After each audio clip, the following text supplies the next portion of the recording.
कि डोंगरी बांध को लेकर हम कलेक्टर साहब को 2 हफ्ते का समय देना चाहते हैं और 2 हफ्ते के बाद में अगर कलेक्टर साहब ने 76 गांवों की जनता की समस्या पर सुनवाई नहीं करी तो अगली महापंचायत और अगला धरना करौली कलेक्टर के ऊपर होगा। मेरे भाइयों,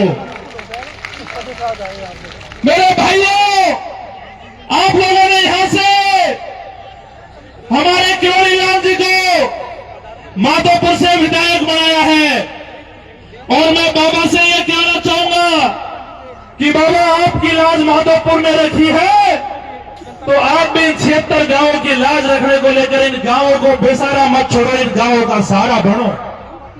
मेरे भाइयों, डोंगरी बांध की लड़ाई पूरे देश में चर्चा का विषय बन चुकी है और अब वो समय आ चुका है जब डोंगरी बांध की लड़ाई को लेकर आर पार का निर्णय लिया जाए। मेरे भाइयों, और कमेटी ने यह कहा है कि हमने तय कर लिया है कि अगली लड़ाई हम कलेक्ट्रेट पे लड़ना चाहते हैं।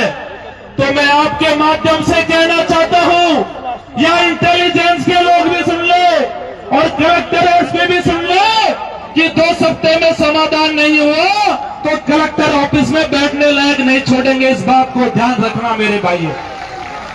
आप लोगों का जो डोंगरी बांध के विरोध में आज इतनी बड़ी संख्या में यहां पहुंचे, आपको भरोसा दिला के जा रहा हूं कि जब भी कलेक्टर ऑफिस के बाहर में डोंगरी बांध के विरोध में धरना लगेगा तो आपका भाई मनोज मीणा उस अग्रिम पंक्ति में पहली गोली खाने के लिए भी खड़ा हो जाएगा। मेरे भाइयों, आप लोगों के लिए, आप लोगों को बहुत बहुत धन्यवाद। इंकलाब जिंदाबाद। हेलो, इनके बाद में आदरणीय पूर्व मंत्री साहब रमेश जी मीणा हमारे बीच में विराजमान है। एमएलए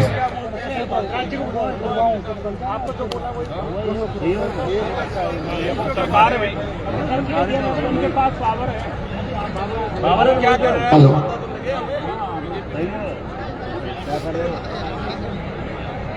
अच्छा कमेटी डॉक्टर साहब,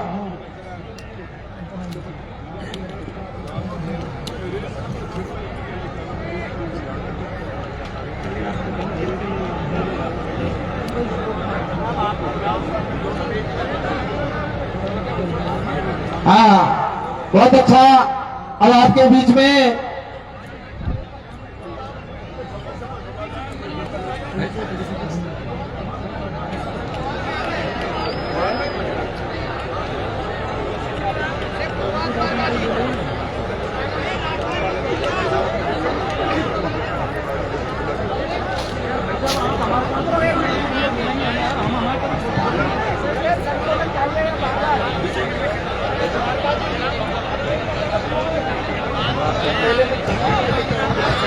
हमने पहले ही बोल दिया था, 10 बजे बोल दिया था, जो भी कमेटी का निर्णय हमारे पास आएगा हम उसी को बोलेंगे, हमारी तरफ से कुछ नहीं बोलेंगे।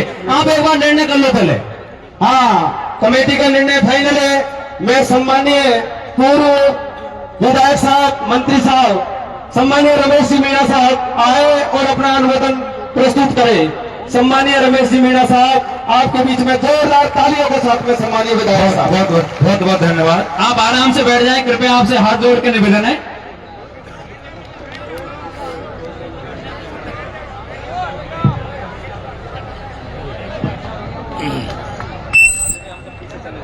सम्मानीय टेके साहब बाहर से पधारे हुए हैं इस जोड़ी सपोर्टा की धरती पर। तो मेरा जो फैसला है वो सुन लो आप, मेरे साथ हैं आप लोग। तो रमेश मीणा आपके लिए, वो कहते हैं ना कि आपका पसीना गिरेगा तो वहां हम खून बहा देंगे, और गोली खाने के लिए रमेश मीणा तैयार है, क्योंकि यहां भाषण बहुत लोगों ने दिए हैं। सम्मानीय नेता हमारे और भी आए, सबका नाम नहीं ले चुका मैं, और यहां विराजमान है। हम एक बात करना चाहते हैं, क्योंकि आप 6 महीने से साल भर से जो भी कर रहे हैं, बार बार मीटिंग होती है। चकेरी में बड़ी मीटिंग हुई, आज जोड़ी में हुई है, बड़ी मीटिंग हुई है। आप निर्णय क्या चाहते हैं? निर्णय पर तो आप पहुंच नहीं पा रहे हो। अभी हमारे पहला जी कह रहे कि कलेक्टर साहब आए ज्ञापन ले जाएंगे। ज्ञापन से क्या होगा? कलेक्टर ले जाएगा तो वो सरकार को पहुंचा देगा, वो फैसला तो नहीं करेगा कि कलेक्टर कह देगा कि भाई निरस्त कर दिया हमने। और दूसरी बात, हमारे विधायक साहब कहेंगे अभी कि मैं आपको मुख्यमंत्री के पास ले जाता हूं, एजुकेशन मिनिस्टर से बात करा दूंगा। तो मुख्यमंत्री से तो हम भी बात करना जानते हैं, मिनिस्टर तो क्या है, मुख्यमंत्री से बात करेंगे तो हम भी कर लेंगे। हम तो चाहते हैं कि आप सरकार में हो, विधायक हो, आप गोठवाल जी बैठे हैं, खंडार के विधायक, वो सुन लें, किरोड़लाल जी मिनिस्टर बैठे हैं। भाई जब विपक्ष में थे तो लाशों की राजनीति किया करते थे, अब छापे की राजनीति कर रहे हैं। अरे डूंगरी बांध आपको कैसे बन रहा है यहां पर, उसको निरस्त कैसे क्यों नहीं करवा पा रहे हो? तो इसमें उनको बोलना चाहिए, सरकार में नहीं बोलेगा, मंत्री हैं, विधायक हैं, तो आप लोगों को पता होगा, कुछ लोगों को। मैं पहली बार संसदीय सचिव बना था तो भजन और भवन डकैत थे, उन्होंने गोली मार के एक आदमी को मार दिया था। मैं संसदीय सचिव था, राज्य मंत्री का दर्जा था, और मैं उसी समय धरने पर बैठ गया था सांकरा मोड़ पर। 5 बजे तक बैठा, मुख्यमंत्री ने कहा एक भी डकैत डांग में नहीं रहेगा। तो उसके बाद डकैत रहा है क्या? कोई डकैत नहीं रहा। तो अब मैं जो कहना चाहता हूं, कोई कह रहा है कि भाई अगला कार्यक्रम क्या होगा। मैं चाहता हूं ये जनता जनार्दन करौली और सभा माधोपुर की मुझे पर डे 10,000 आदमी दे समर्थन में, सपोर्ट में, मैं आज से ही धरने पर बैठूंगा या महापड़ाव पे। कोई तैयार हो तो मुझे बतावे, हम तैयार हैं। और ये हमारी गारंटी होगी, जब उठेंगे आर पार की लड़ाई होगी, या तो रमेश मीणा ऊपर गोविंदा नमो नमो हो जाएगा, या निरस्त बाण निरस्त हो जाएगा। उससे पहले रमेश मीणा नहीं उठेगा। आपकी कमेटी उठ जाए, आपके लोग उठ जाए, इसकी जिम्मेदारी आप लोगों की है, जनता की। और एक बात समझ लेना, मैं कोई राजनीतिक भाषण देने नहीं आया हूं। अभी मेरा मन नहीं है कोई मैं एमएलए बनूंगा। अभी 3 साल है, विधायक सब अच्छा काम करें, जनता में अच्छी छवि बनाए। जो काम कर रहे हैं जनता भी जानती है, मैं उसके बारे में क्यों नहीं बात नहीं होगी। बात सिर्फ लोगों ने कहा कि डोंगरी बांध की बात होगी।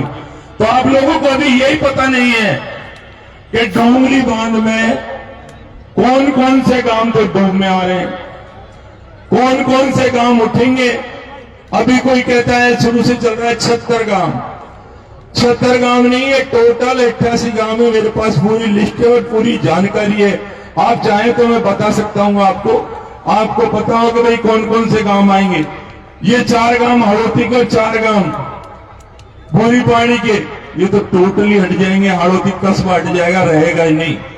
21,743 हेक्टेयर भूमि डूब में आएगी। इसका मतलब समझ रहे हो ना, 87,000 बीघा खत्म। तो ये तो आपके साथ एक प्रॉब्लम बड़ी है। इसके साथ साथ जितने भी 10-12 गांव हैं आपके, वो भी लोगों को पता होगा कि वो भी गांव है जो वन्य अभयारण्य में आ रहे हैं, वही गांव एनजीटी में आ रहे हैं गांव। आप रेती लाते हुए एनजीटी क्षेत्र कहलाता है। तो आपकी समस्या एक नहीं है, 2 समस्याएं हैं, क्योंकि आप लोगों को अभी पता ही नहीं है कि कौन क्या कह रहा है, कौन क्या नहीं कह रहा। अभी तक किसी के पास कागज नहीं है कि भाई इसमें हो क्या रहा है। तो मैं थोड़ा सा आपको शॉर्ट में बता देना चाहता हूं कि उसमें जो सरकार क्या करना चाह रही है कि यहां पर जो बांध बनाने जा रही है, उस पानी को 11 जिलों में दिया जाएगा। धौलपुर, करौली, सवाई माधोपुर, दौसा, आपके अलवर के 3-4 जो है, खैरथल है, तिजारा है, आपका डीक है, भरतपुर है, धौलपुर है, और उसके अलावा कोटपुतली। इस तरह 11 जिलों में पानी जाएगा। और इतना बड़ा बांध बना रहे हैं, इसकी कीमत है फर्स्ट फेज की 1043 करोड़ रुपए लगेंगे। इन्होंने तय किया है कि यहां पर बनेंगे। अब बात आएगी, लोग कहेंगे कि ये आरसीपी का मुद्दा है, ये नया मॉडिफाइड किया है, पार्वती, काली सिंध और चंबल, को रिवर जोड़ने का जो प्रोग्राम है उसके तहत यहाँ के इंजीनियरों ने आप लोगों को नहीं बताकर उन्होंने ढूंढा है कि कम पैसे में, कम लागत में और स्टेट हाउस का हार्ड हो वहां पर बांध को बनाया जाए। तो ये बांध यहाँ पर लाए हैं, तो इसकी लेंथ ज्यादा लंबी नहीं होगी, इसकी लेंथ केवल 1600 मीटर होगी, लेकिन इसका डूब का क्षेत्र पहले फर्स्ट फेज में 220 मीटर पर बनाते हैं MWM पर, तो इसमें करीब 68 गांव जाएंगे और 227 पे तय कर रखा है इन्होंने, तो उसमें 88 गांव जाएंगे, जोड़ली भी है। लेकिन कुछ गांवों की स्थिति ये होगी, वो मैं आपको थोड़ा सा बता दूं कि इसकी जो क्षमता है ये 1588 मिलियन क्यूबिक मीटर की है 227 मीटर पर, और इसमें जो जल संग्रह होगा वो जो बारिश का पानी है 45% पानी को रोका जाएगा और उसके बाद 11 जिलों को दिया जाएगा। मैंने एसीएस लेवल के अधिकारी से पूछा भाई कि पानी हमारा आप सिंचाई के लिए हमें दे रहे हो थोड़ा बहुत, हमारे तो पानी पहले ही वाटर लेवल खूब पानी के लेने की जरूरत नहीं है, हमारे पानी को बाहर दे रहे हो आप, तो ये ठीक नहीं है, हमारी जमीन जाएगी और सरकार आपसे वायदे करेगी और भी बहुत बातें होंगी कि तुम्हें मुआवजा मिल जाएगा।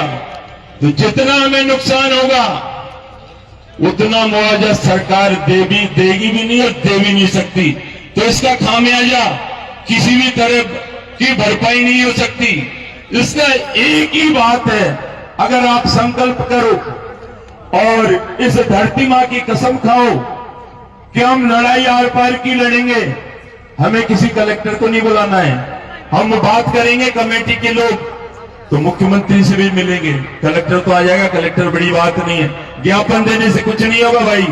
मैं तो चाहता हूं कि यहां महापड़ाव यहां हो जाए, उसके बाद कमेटी तय कर ले कि 2-3 दिन बाद 4 दिन बाद इस पड़ाव को नई जगह पे रखें, क्योंकि अभी जोड़ली वालों ने टेम्परेरी व्यवस्था की है, तो इसकी व्यवस्था आगे हो जाए और वहां पर हम धरना दें, क्योंकि हमारी प्राइमरी स्टेज गांधीवादी तरीके से हमें धरना देना होगा, ताकत को दिखाना होगा, नहीं तो क्या होगा। आज भी मैं देख रहा था, मैं भी करीब यहां पर 1 बजे आया हूं, हमारे जो भाई बहन आए हैं बस अब जाने की तैयारी में, 12-1 बजे आएंगे, 4-5 बजे चले जाएंगे, फिर उसके बाद दूसरे दिन आएंगे बुलाएंगे, तो फिर 2-4 दिन बाद कोई प्रशासन का प्रेशर आ गया या कोई अन्य प्रॉब्लम हो गई तो इसमें से 1/4 भी नहीं दिखेंगे। लेकिन मैं आपसे कहना चाहता हूं, ये छोटा मुद्दा नहीं है, बहुत बड़ा मुद्दा है और आसानी से नहीं सुलझेगा, क्योंकि मुख्यमंत्री जी भी बात करने के लिए तैयार हैं, हम उनसे बात कर लेंगे, कमेटी बात कर लेंगे, पंच पटेल बात कर लेंगे, इसकी अगुवाई पंच पटेल करें। हम नहीं कहते कि हमारे नेतृत्व में धरना दिया जाए, पंच पटेलों के नेतृत्व में जो लोग इससे ग्रसित हैं वो लोग आगे आए, क्योंकि हाड़ौती कस्बा बैठा है, उनको पता ही नहीं है, अभी रूपपुरा है, परदौनपुरा है, एकट है, किराड़ी है, ये तो बिल्कुल उठ जाएंगी, भूरी पहाड़ी है, आपके वीर जो गांव है वो बिल्कुल उठ जाएंगे, सबके नाम मैं बता दूंगा आपको। और इसमें जो भूमि जा रही है आपकी वो भी मैंने बता दिया, इसमें रेलवे के भी मलाना स्टेशन है, मकोली है, इसके बीच में 2 पुल जाएंगे, उसके बाद मोरल नदी पर जो नीमोदर रेलवे स्टेशन के बीच में है एक पुल, यहां भी नया बनेगा, तो रेलवे तो 4 ट्रैक बना देगी। लेकिन इसमें सबसे महत्वपूर्ण बात है कि कोर एरिया फॉरेस्ट का आ रहा है, जिसको इको सेंसिटिव जोन जिसमें कहते हैं कोई भी क्रियान्विति कोई नहीं होगा काम, वहां भी उसको भी इसकी भी जमीन जा रही है। सबसे बड़ी बात है, सरकार में जो लोगों ने मैसेज पहुंचाया है कि किसानों की भूमि कम है, सरकारी भूमि ज्यादा है और कुछ बफर की है। और दूसरी बात ये सामने आई है कि इसका विरोध, तो आप कान खोल के सुन लें सब लोग, कि इसका विरोध किसान नहीं कर रहे हैं, ऊपर जो बात पहुंचाई गई है इसका तो बजरी माफिया है, बजरी वाले नहीं चाहते। तो हम तो उन लोगों को भी कहना चाहते हैं जो बजरी के लिए रास्ता बना रहे हैं, बजरी को लाना चाहते हैं। अरे बांध नहीं बंधेगा तो बजरी भी आ जाएगी और भी काम हो जाएंगे। तो इसमें भाई काम करो, लोगों की मदद करो। और हम चाहते हैं किसी भी कीमत पर डूमरी बांध रद्द होगा और होके रहेगा। जनता का साथ चाहिए, समर्थन चाहिए। हम कोई राजनीति नहीं करते, हम आगे लेना चाहते हैं। हमारे विधायक साहब आगे आए, कंडार का विधायक आगे आए, किरोड़ी लाल जी हैं, वो आगे आए। बातें तो बड़ी बड़ी करते हैं कि थूक के चाटता नहीं हो, चाट लिया फिर मंत्री पद पर वापस आ गए। तो ये बात नहीं बनेगी। चुनाव आता है तो जूतियां उठा लेते हैं पंचों की। अब बात क्यों नहीं समझ रहे भाई, आप सामने क्यों नहीं आ रहे? क्योंकि मैं बात बोल रहा हूं वो खरी खरी बोल रहा हूं, किसी की नहीं है। मेरी गलती होगी, मैंने गलती की, लोगों ने माना जैसा, हमें चुनाव हरा दिए, कोई बात नहीं। बहुत अच्छी जनता का अच्छा निर्णय है, इसमें कोई बुरी बात नहीं है। जनता सबको मौका देती है, हंसराज जी को मौका दिया है। तो आप चरण ठोक में मत रहो, श्री चरणों में ठोक मत लगाओ, जनता का काम करो। ठोक लगाने से काम नहीं चलेगा। 2 साल तो आपके निकल गए, क्योंकि मैं आपके सामने बोल रहा हूं, पीछे होते तो नहीं बोलता, क्योंकि हम मना थी पटोलों की। लेकिन आप यहाँ विराजमान हैं तो आपके कान खोल के सुन ले कि जनता की भलाई के लिए आप बात तो बहुत अच्छी चीज करते हो, और झूठ बोलने में नरेंद्र मोदी से भी आगे हो, कोई मुकाबला ही नहीं है आपका। पर हम चाहते हैं आप कुछ भी करो, आपको 3 साल बने और आगे भगवान दे, हमें कोई आपत्ति नहीं है, आपको और विधायक बनाए, इसमें कोई जनता निर्णय करती है। लेकिन जो जनता की प्रॉब्लम है वो सबसे बड़ी प्रॉब्लम है कि इधर हमारे साथ डोंगरी बांध के बीच में हमें फंसा दिया है। हमारी जमीनों को ये कब्जा कर लेंगे लोग और बाहर पानी देंगे। अरे हम क्या तापेंगे, यहां से पानी ले जाके वहां दे देंगे। अरे सरकार 1000 करोड़ की जगह 4000 करोड़ खर्च करे, उस जगह को चेंज कर दे, ज्यादा जहां लोगों को कम से कम नुकसान हो वहां ले जाए। योजना दूसरी भी है गुजरात में, जो जीवित नदियों को पुनर्जीवित किया है। अरे तुम जहां जहां नदियां हैं उनको पुनर्जीवित कर दो, पानी वहां का वहां मिल जाएगा। बारिश का पानी आता है उससे रोको और लोगों को पानी पिलाओ। ये क्या तय कर जाएगा, 45% इस योजना का पानी 11 जिलों को ले जाएंगे। तो यहाँ कोई चारा का जमीन है क्या जो चमड़ जाएगा ये जोत लेगा? ऐसे नहीं जोत पाएगा। तो मेरा आपसे निवेदन है कि आप बिल्कुल सतर्क और सावधानी से, यदि मैं कोई गलती करता हूं तो आप मुझे बताएं। हम चाहते हैं कि जो कमेटी बनी है, कमेटी से पूछा हमने कुछ लोगों से कि आपको कोई जानकारी है क्या? आपने कहा हमने आरटीआई में लगाया। ये हमारा पूरा पुरंदा मेरे पास है, सरकार जो क्या कर रही है। अभी 4 तारीख को भी मीटिंग हुई, पीपीटी हो, उसका प्रेजेंटेशन ही मेरे पास है। जितने भी 88 गांवों की लिस्ट हमारे पास है, कौन कितना परसेंटेज प्रभावित होगा, कितना एरिया प्रभावित होगा, कितनी जनसंख्या प्रभावित होगी, जमीन और दोनों का कागज हमारे पास है। लेकिन जो हमारे साथ भेदभाव हो रहा है कि यहाँ का डोंगरी बांध को लोग संघर्ष कर रहे हैं। दूसरी बात, आपका करौली धौलपुर, उसमें आपका अभयारण्य का डिनोटिफिकेशन हो गया। अब ये लोग कहेंगे कि भाई ये तो आपकी सरकार में हो गया, ये आपकी सरकार में हो गया। अरे हमारी सरकार चली गई, आप बताओ कि आप क्या करोगे? ये जवाबों में गलियों में मत घुसो, हमारा काम करने के लिए आप विधायक हो। यदि मैं विधायक होता तो मेरी जिम्मेदारी थी। अब आप विधायक हो, इधर उधर मत जाओ, कांग्रेस ने किया, बीजेपी ने किया। हम डोंगरी बांध को रद्द करवाना चाहते हैं। दूसरा हमारा मुद्दा है कि करौली धौलपुर जो वाइल्ड लाइफ का डिनोटिफिकेशन हुआ है वो भी रद्द होना चाहिए। तीसरा मुद्दा जो सवाई माधोपुर जिला आ गया, आपका करौली जिला आ गया, आपका धौलपुर जिला आ गया, तो पूर्वी राजस्थान तो आपने पूरा हिसाब कर दिया। तो क्या भारतीय जनता पार्टी राज में नहीं आना चाहती या लोगों का भला नहीं करना चाहती? तो इस मंच के माध्यम से मैं माननीय मुख्यमंत्री महोदय से निवेदन करना चाहता हूं कि ये छोटा मुद्दा नहीं है, यहाँ के लोगों के लिए रोजी रोटी का सवाल है। बरसों से लोग रह रहे हैं, यहाँ मंदिर मस्जिद सब कुछ बने हुए हैं, पुराना वैभव है इनका। अब इनको उजाड़ दोगे और उसके बाद डैम बना दोगे और दूसरे जिलों को पानी दे दोगे, तो ये अच्छी बात नहीं है। और इसको हम किसी भी कीमत पर बर्दाश्त नहीं करेंगे, कोई समझौता नहीं करेंगे। तो अब आप हाथ खड़े करके ये बताएं कि हमें कलेक्टर की जरूरत नहीं है, कलेक्टर नहीं आएगा, कोई जरूरत नहीं है। आप हाथ खड़े करके बताओ कलेक्टर की जरूरत नहीं है हमें। हमें तो केवल डोंगरी बाद रद्द के आदेश, चाहे विधायक ले आए, चाहे कलेक्टर ले आए, चाहे मंत्री ले आए, हमें बता दे कि हमने रद्द करवा दिया है, तो उसका स्वागत और सम्मान और उसको बहुत बहुत धन्यवाद देंगे। हम एक ही बात चाहते हैं, दूसरी बात नहीं चाहते। तो मैं आप लोगों से निवेदन करना चाहता हूं, ये पर्ची लेके खड़े हैं, पर्ची हमारे नेता बोलेंगे, बैठे हैं नरेश जी हैं, और भी हैं, टिकैत जी हैं, अपनी बात कर लेंगे। लेकिन मूल, क्योंकि ये लोग हमारे सम्मानीय आए, आप लोगों ने बुलाए, बहुत अच्छी बात है, लेकिन लड़ाई तो तुम्हें लड़नी पड़ेगी। मुझे भी कह दोगे मैं कल आ जाऊंगा, जब बुलाऊंगा, जब मैं जिंदा मुर्दा तुम्हारे लिए दफन हो जाऊंगा, बातों से कोई काम नहीं चलेगा। यहां पर आंदोलन करना होगा, यही महापड़ाव डालना होगा। अगर निर्णय चाहते हो तो, और निर्णय नहीं चाहते तो आप मुख्यमंत्री से मिल लो, प्रधानमंत्री से मिल लो। सरकार की योजनाएं ऐसे आसानी से नहीं रुकती है, क्योंकि सरकार भी जब प्रेशर डालेगी तो पंच पटेलों को भी तोड़ती है, दूसरे भी हथकंडे अपनाती है।